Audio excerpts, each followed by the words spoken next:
I do need to make a couple comments about the two most important provisions, and these will be my final comments of the evening on the bill. This bill truly prevents voter suppression, because in Representative Jacobson's district in the last primary, only 2 out of 12 polling locations were open. People had to drive an hour to vote. That's unacceptable, it's un-American, and it's voter suppression. This bill fixes that.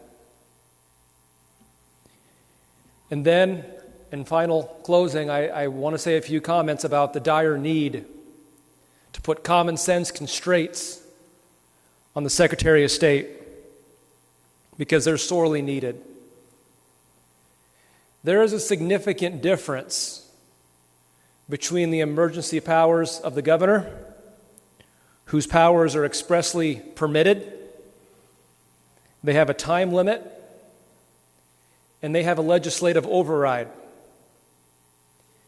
If you contrast that with the Secretary of State's emergency powers, they're too vague to even be anything close to resembling predictable. And so I come at this not in response to a particular piece of policy of the last election, but rather long-term stability of the office. I've had conversations with my colleagues on the other side of the aisle and acknowledged that they appreciated the Secretary's actions in this last primary. And I know a lot of Iowans did as well. And this is not about that.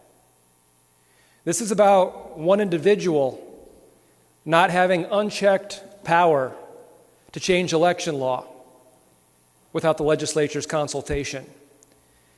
Because while one party or the other may be happy or unhappy with these particular actions, it sets a precedent.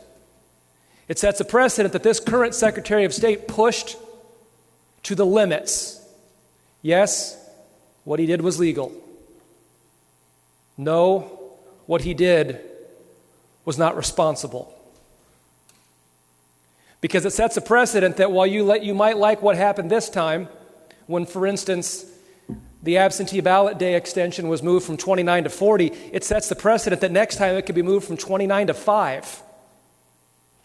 And so whether you're on the right or the left on this issue, I think we can all unite behind the fact that the Secretary of State does not create law. We do.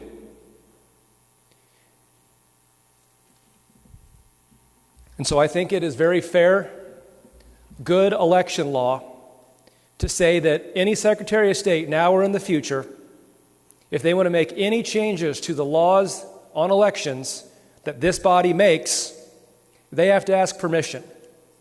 If it's a good idea, it'll be granted.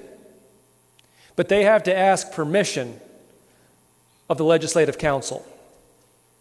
And furthermore, the Legislative Council, representative of all of us, have the opportunity to then create an alternative if the option presented before them is a bad idea. So it is very important to me, it should be very important to this body, and it's very important to the future integrity of all emergency elections that this Secretary of State is held accountable in this bill. Mr. Speaker, I move the amendment.